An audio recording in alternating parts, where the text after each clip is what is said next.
Olá, tudo bem com vocês? Hoje eu tô aqui para a gente refletir, pensar, conversar um pouquinho sobre um transtorno chamado fadiga por compaixão ou síndrome de desgaste da empatia, né? A fadiga de compaixão, ela é caracterizada por uma série de emoções e comportamentos que o cuidador tem em relação à pessoa cuidada. Hoje nós estamos passando a pandemia do coronavírus, com muitas pessoas internadas, a equipe médica, a equipe de saúde, o serviço social, a psicologia, todos trabalhando a 1000 por hora, né? Lidando com o imponderado, que você não sabe como é que é essa doença, se a pessoa vai morrer ou não, ou à medida da UTI onde você está trabalhando, aparecer um número grande de óbitos, o cuidador, né, ele começa a apresentar esse distúrbio, que é essa fadiga por compaixão, né, ou a síndrome de desgaste da empatia, que nada mais é do que uma forma do estresse. Então, como é que ela se caracteriza? Ela se apresenta não só no pessoal de saúde, mas no cuidador. Alguém que cuida, um familiar ou um amigo que cuida de alguém que é portador de uma doença crônica, alguém que demanda muitos cuidados, um quadro que não vai ter responsividade porque já está bastante debilitado. Então, o que que acontece? Essa pessoa, ela desenvolve uma empatia por esse cuidador, né? Porque começa a haver um laço afetivo, uma compreensão do estado em que essa pessoa está se encontrando, e neste envolvimento, o cuidador acaba se perdendo. E aí ele acaba desenvolvendo, né, uma série de sintomas e de pensamentos, porque ele não teve a percepção dos limites dele. Ele passou a abandonar a própria vida para cuidar daquela pessoa ou daquela enfermaria, né?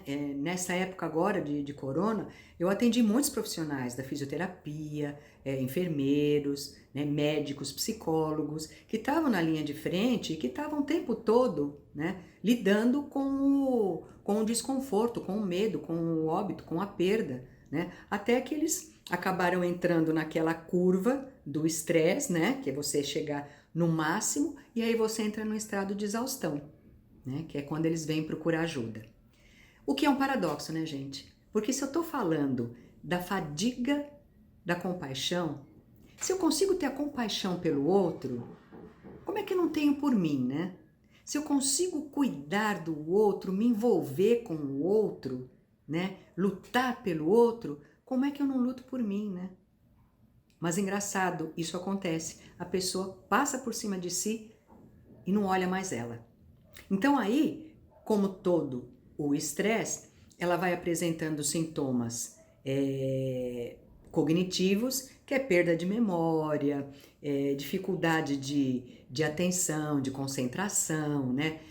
Começa a apresentar flashbacks, são cenas e situações, sabe, como se fossem flashes que ela não consegue controlar, né? Começa a apresentar sintomas emocionais. Então, ela começa a ter medo, ter angústia, ter ataques de ansiedade, alterna a raiva e irritabilidade com choro, né? Então, veja, ela começa a apresentar um descontrole mental e psíquico que fatalmente vai para o corpo. E aí vai afetar qual? Os órgãos mais vulneráveis. Então, gastrites, cefaleias, hipertensão, né? A piora de algum quadro clínico que a pessoa já tenha, né? Um cansaço crônico, né? Aquela pessoa que dorme, ou dorme muito, mas está sempre cansada. Aquela pessoa que não consegue dormir, né? Problemas de insônia. Veja, então isso começa a se trazer para o corpo. Por quê? O corpo está avisando: eu não estou bem. Nós precisamos cuidar da gente. Nós estamos demandando muita energia e não estamos recebendo nada, né? Só que muitas vezes a pessoa não percebe, enquanto ela está naquela partezinha lá de cima, né, da curva do estresse, né, que tem os sinais, quando ela já começa a aparecer com frequência e depois entra na exaustão. Quando ela está lá em cima, ela não percebe. Então ela não dá aquela parada, ela não pede ajuda antes. Ela só vai se perceber quando ela estiver já naquela fase de exaustão, quando os órgãos, os sentimentos já estão afetados. Muitas vezes, o que eu tenho percebido é que a área da saúde, ela acaba passando por um processo de embotamento afetivo, até para se preservar, né? Então, passa a não ter afetividade nenhuma para o paciente, fica mais irritado, fica mais afastado, né? Se afasta da relação com as pessoas, se afasta de um convívio social, começa a ficar altamente irritáveis, né? E, na verdade, ele evita o problema, ele evita falar, ele evita pensar, mas ele não está resolvendo. E o problema está crescendo, e o paciente está lá, né? Ele não pede ajuda da família, quando é o caso de um cuidador.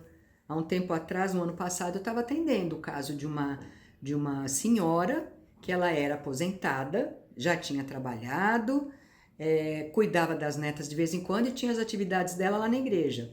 A mãe dela, uma senhora de 90 anos, adoeceu, teve vários problemas, também tinha uma personalidade muito difícil e demandava muito dela. E como ela morava perto da mãe, a família se organizou para que ela cuidasse da mãe. Afinal de contas, ela só atravessava a rua, né? E assim foi, ela foi recebendo essa sobrecarga. Quando ela percebia que ela estava irritada, que ela estava cansada, ela sentia ao mesmo tempo culpa, porque ela achava que aquela pessoa, a mãe dela no caso, estava pior do que ela. Então ela não merecia sentir culpa. Ela não podia nem fazer isso, ela não podia nem sentar pensando em fazer uma outra coisa, porque a mãe estava pior que ela. E todo cuidador, principalmente de família, ele acaba tendo isso. Ele acaba se punindo por perceber, por ter necessidades, por sair. E entra sempre nesse processo de culpa e alimentando a culpa. Olha aí a falta de compaixão consigo mesmo, né? E aí o que aconteceu é que ela não aguentou. Aí quando ela foi fazer o pedido para a família, para as outras duas irmãs, lógico, ninguém queria, as pessoas se organizavam mal, né? E aí o caos se instalou na família, porque ninguém queria cuidar. Então esse é um momento muito comum, é um movimento muito comum das famílias. E sempre tem aquele que é o mais compassivo, no caso, e que abraça a situação. Só que ele esquece dos desdobramentos disso, que ele também tem uma vida, né? Que foi o que aconteceu com essa paciente. Ela deixou de frequentar os movimentos dela, ela deixou de passear, ela deixou de cuidar das netas, que era uma coisa que ela gostava, para cuidar só de uma enferma que não ia melhorar muito daquilo que estava, né? A mesma coisa acontece às vezes com a equipe médica, com a equipe da enfermagem, principalmente, que fica ali na linha de frente com o paciente. Ela acaba desenvolvendo um distanciamento afetivo daquele paciente como forma de se preservar. Mas aí o caos já está instalado, né, gente? Aí já está doente, né? Ela está usando mecanismos de fuga e de evitação, mas o problema já está instalado, né? Então, Branca, o que a gente deve fazer? Como é que a gente deve cuidar dessas pessoas? O ideal mesmo é essa pessoa perceber antes. Então, a partir do momento que eu já tenho em mente que eu vou cuidar de alguma pessoa, né, eu vou ter em mente que esse é o tipo de relacionamento que eu vou ter, onde eu vou só dar empatia. Eu não vou ter nada em troca. Eu vou dar o meu afeto, dar o meu carinho, mas eu não vou ter muito em troca, porque essa pessoa está incapacitada, ela está com problemas. Então, é uma situação só de ida. Como não tem volta, eu preciso me abastecer de outras formas. Eu preciso buscar situações substitutivas, como um relacionamento com família, relacionamento com amigos, né? Sair, fazer uma coisa diferente, continuar aquele projeto que você tinha de estudar ou de sair, aquele curso. Porque são provas, são formas de você prevenir, de você cuidar da tua saúde mental. Você esvaziou bastante cuidando daquela pessoa, mas agora você está se reabastecendo com outras situações. E aí você está no equilíbrio, até para poder continuar esse trabalho complicado, que é um trabalho sem muita perspectiva e que você também não sabe quando vai acabar. Mas que você sabe que você tem que ter todo o carinho, toda a compaixão, toda a compreensão para estar ajudando aquela pessoa. A mesma coisa o pessoal da enfermagem. Muitas vezes enfermagem, fisioterapia, principalmente agora nessa pandemia, eles não estão tendo folga. trabalha de segunda a segunda, vai para casa quando consegue dormir, porque não dorme, porque quando chega em casa vai cuidar dos afazeres, das coisas que ficaram pendentes em casa, então essa pessoa não vive. Então, é importante ter isso em mente.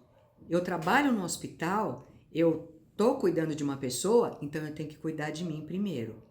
Nós temos uma ideia de que isso é um egoísmo, que o fato de você pensar em você, você está sendo egoísta. Mas, gente, como é que eu posso cuidar de alguém se eu estou doente tanto quanto? Eu sempre falo, é importante você se envolver com aquela pessoa, mas não se perder nela. Afinal de contas, ela está doente e ela está mais doente que você. Então você não precisa ficar doente com ela para ajudá-la. Pelo contrário, você tem que estar melhor que ela para poder ajudá-la. E aí você tem que buscar, sim, os seus mecanismos de enfrentamento. Buscar prazer, sair, passear, rir, brincar, ter contato com pessoas, né? Receber afeto, falar sobre o peso, poder falar que está cansado, que você não aguenta. Isso é importante. Quanto mais a gente fala de um problema, que é a mesma linha do estresse pós-traumático, quanto mais a gente fala de um problema, mais comum ele vai ficando para o cérebro. E aí toda essa carga emocional forte que vem junto com esse problema, ela se dilui um pouco e ajuda você a buscar alternativas, buscar saídas, né? Então, como é que a gente trata disso? Já que você não fez antes, quando você já está portadora da fadiga, procurar ajuda profissional. Muitas vezes você vai precisar de um psiquiatra para dar uma medicação, porque aí você já está com uma depressão, você já está com problemas de sono. Procurar um psicólogo para te ajudar a você se reorganizar mentalmente e emocionalmente. Fazer uma atividade física, música, leituras, buscar situações, se relacionar com pessoas, conhecer coisas novas. Gente, a mesma dica que a gente dá para o tratamento do estresse pós-traumático é o que a gente dá para a fadiga da compaixão. O nome parece muito leve, né? É uma fadiga da compaixão. Estou cansada de ter paixão por alguém, de amar alguém. O nome até parece leve, mas a situação não é leve, nem um pouco leve para quem a vive. Se você tem pessoas do teu lado que você percebe que já estão tendo sinais, orienta essas pessoas. Se você tem dentro da família alguém que já está cuidando, alguém que está com problema e que está cuidando, mobiliza a tua família para ajudar essa pessoa, para fazer parcerias, para tornar mais leve o peso dessa pessoa. Eu sempre brinco, se você tem um boi e você carrega ele nas costas, você não chega no sítio para fazer churrasco, porque o boi é muito pesado e sozinho você não carrega. Agora, se você divide o boi em vários pedaços, você chega lá e faz o churrasco, né? Então, divida com os familiares. Se você tem esses problemas em casa, divida com os familiares para facilitar a vida de quem está cuidando. Se você tem um familiar que é enfermeiro, que é fisioterapeuta, que é psicólogo, que é assistente social, que é médico, né, que está nessa linha de frente, ajuda essa pessoa em casa. Leva para passear, faz uma coisa gostosa, diminua as atividades, os trabalhos que ela teria dentro de casa. Tenha compaixão por ela. E, acima de tudo, você que passa por esse problema, ou para você não passar por esse problema, primeiro tenha compaixão por você. Você pode errar, você pode cansar, pode não dar certo, você pode ficar com raiva, mas tudo bem. Tudo bem, amanhã você vai fazer melhor, amanhã você vai estar melhor, pode ver. Então, assim como você cuida de você, você cuida para o outro. Então, eu vou deixar aqui uma palavrinha, né? Um mantrazinho muito legal. Cuida de você como você cuida do outro. Percebeu? Cuida de você como você cuida do outro, tá? Me escreva, coloca suas opiniões, coloca suas questões aí. Vamos pensar sobre esse tema, porque é um tema bastante comum nos dias de hoje, tá bom? Um abraço muito grande para vocês e até o nosso próximo papo.